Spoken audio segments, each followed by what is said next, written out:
de las PASO hizo una jugada magistral porque alineó a todos, dejó en offside a Macri, dejó en offside a Cristina, mostró que podía conseguir más de 160 votos en diputados.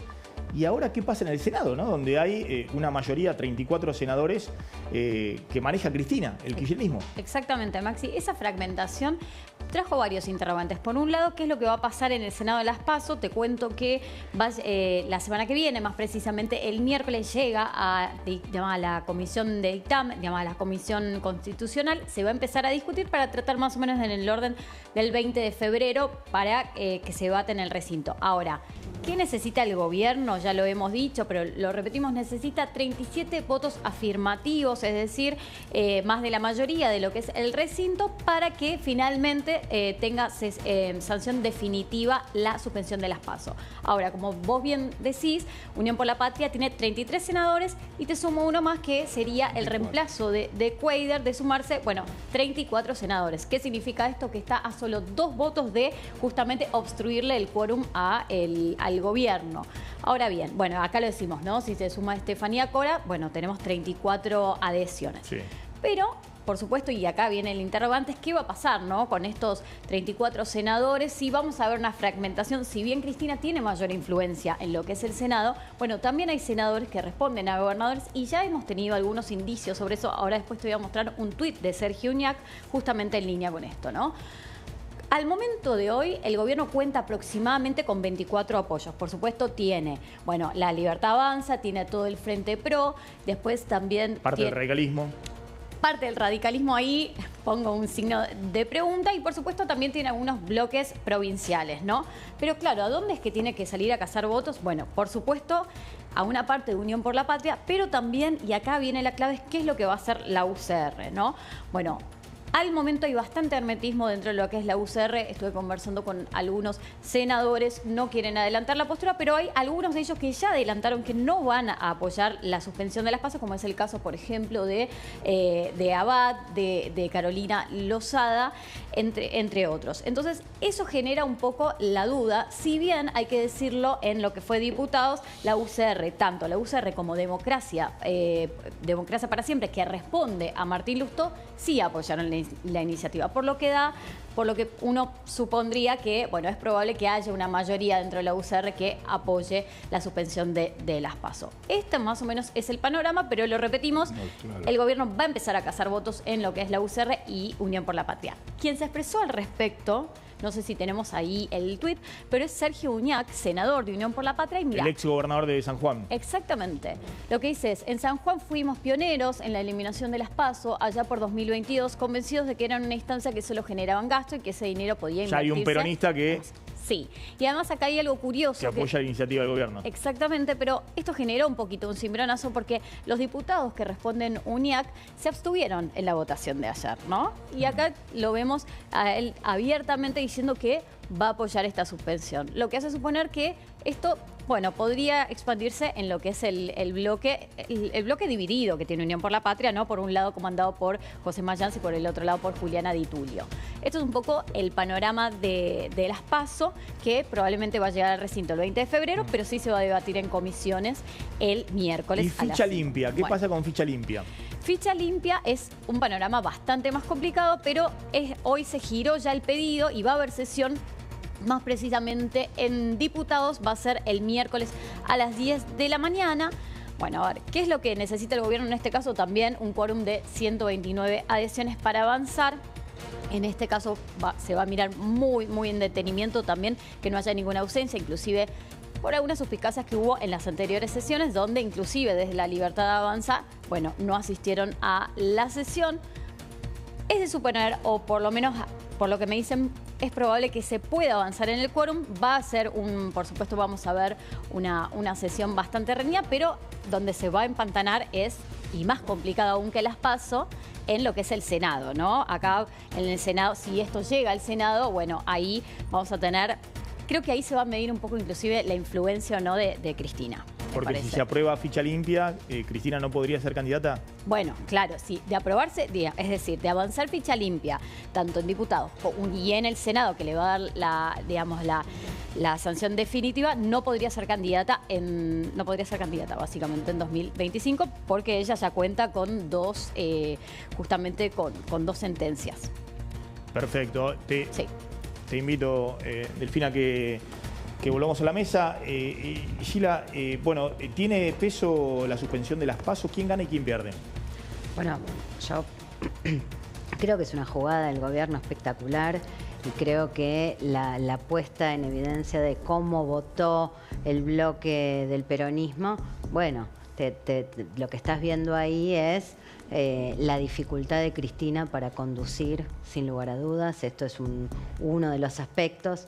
El gobierno tiene todo para ganar. Para ganar en el Senado. Absolutamente tiene todo para ganar. Y tiene más para allá ganar, de la oposición de Cristina, vos ves que... Primero arranquemos por las narrativas.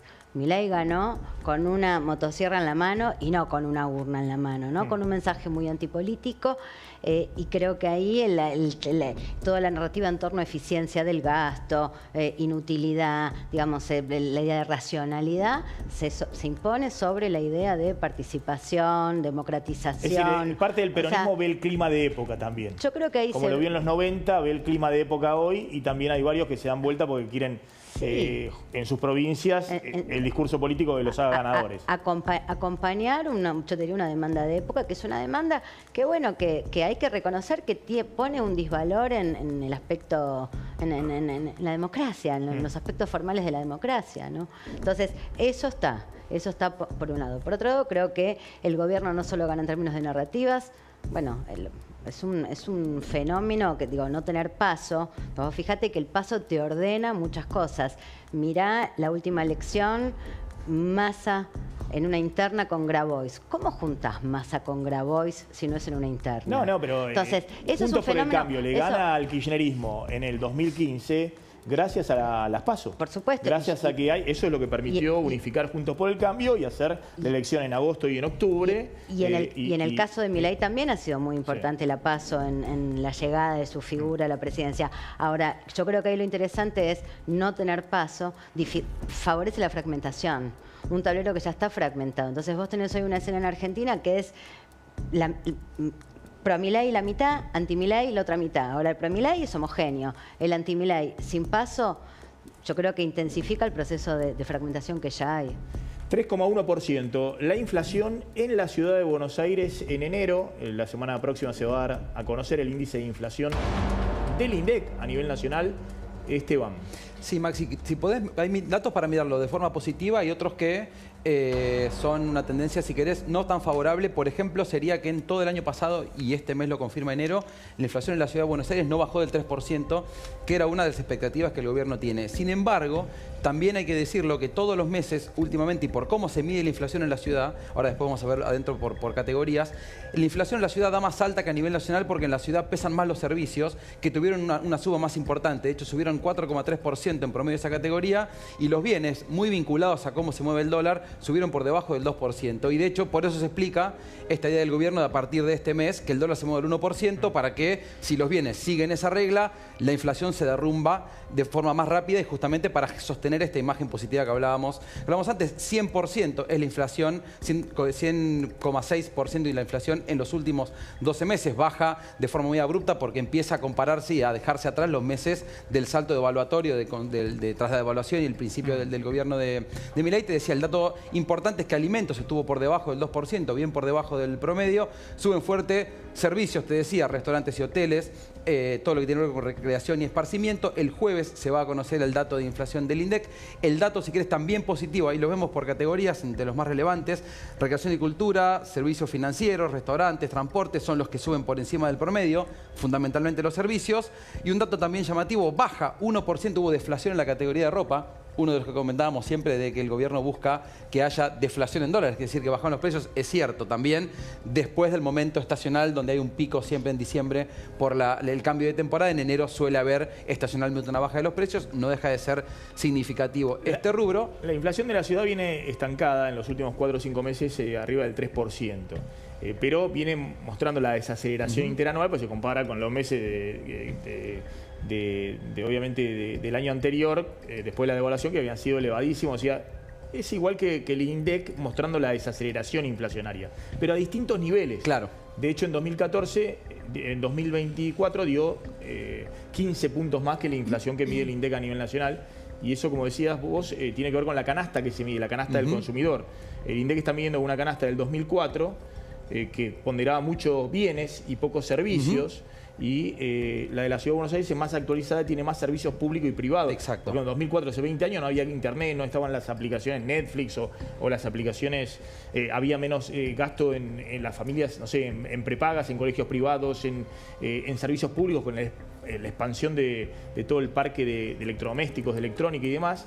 Entonces, la Ciudad de Buenos Aires mide una ponderación de una canasta de consumo más actualizada, donde hay más servicios, que vienen aumentando más que los bienes. Los bienes se han derrumbado, los precios de los bienes, incluso la inflación está por debajo del 1,5%, pero bueno, esa es la diferencia entre este 3,1% de la Ciudad de Buenos Aires en enero y tal vez un 2,4, 2,5, no sabemos, o 2,3, no sabemos el número que va a dar la semana que viene el INDEC a nivel nacional. Sí, te sumo dos datos. Los precios estacionales tuvieron un salto importante, 11%, esto también incidió hacia arriba en la inflación.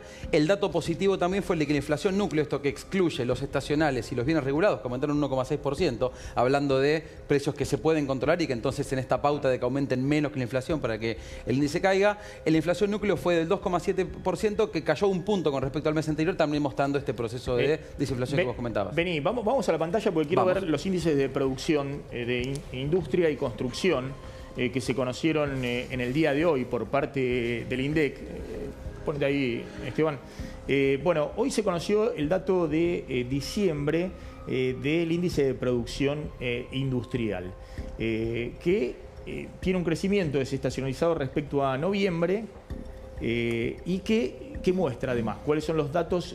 Te diría que también esas dos velocidades, cuando uno mira el acumulado del año, o sea, el promedio de 2024 lo vemos, da una caída de casi el 10%, que es una caída muy fuerte durante todo el año, cuando uno ve todo el año acumulado, pero en algún momento la industria estaba cayendo 20, 25% últimos 12 meses. Esa caída se fue aminorando. De hecho, en diciembre 2024, comparado con diciembre 2023, que fue el peor mes, crece 8,4%. Y claro, y no de casualidad, ese fue el dato que el Ministerio de Economía celebró al mostrar las estadísticas, que es un dato también que muestra una tendencia hacia adelante, donde esos números, justamente por la comparación interanual, van a empezar a ser positivos de forma muy significativa. El dato que vos comentabas... Cuando se conozca enero, febrero, marzo, la industria va a empezar a mostrar datos muy positivos respecto a enero, febrero, marzo del año anterior. El dato, si querés a seguir, es este...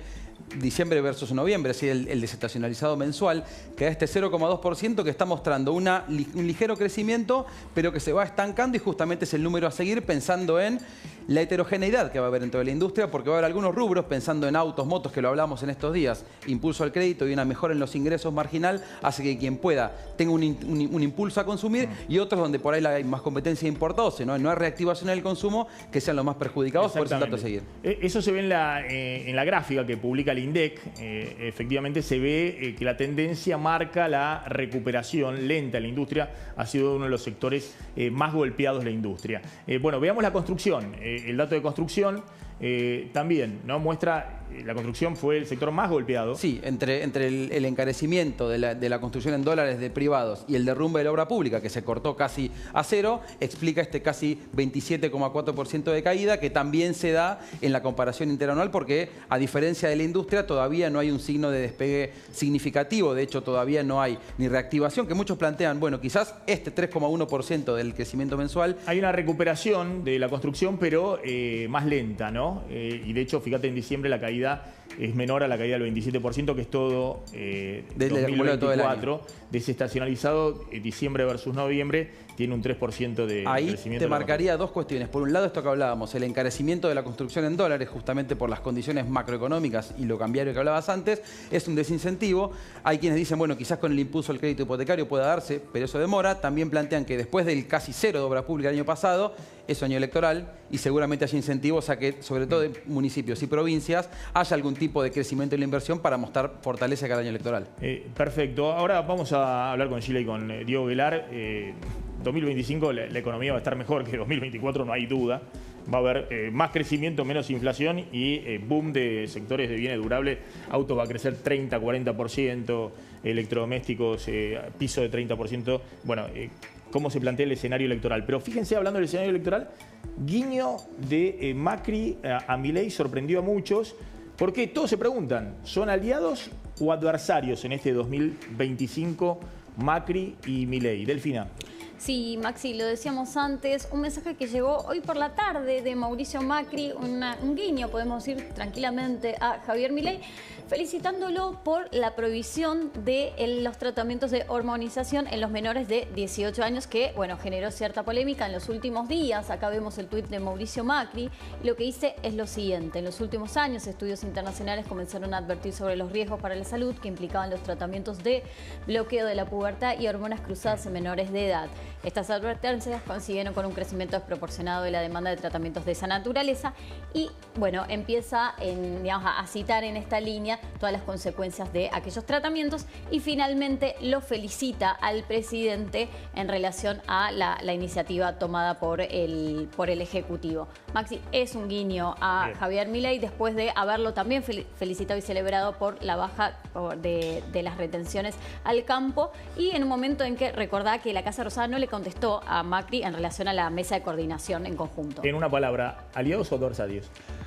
Yo creo que aliados en un proyecto que no se concreta, que es una coalición. El presidente Macri, y yo coincido en eso con él, propone una coalición de partidos. Eso no lo quiere el presidente. Entonces hay una mezcla entre aliados y rivales.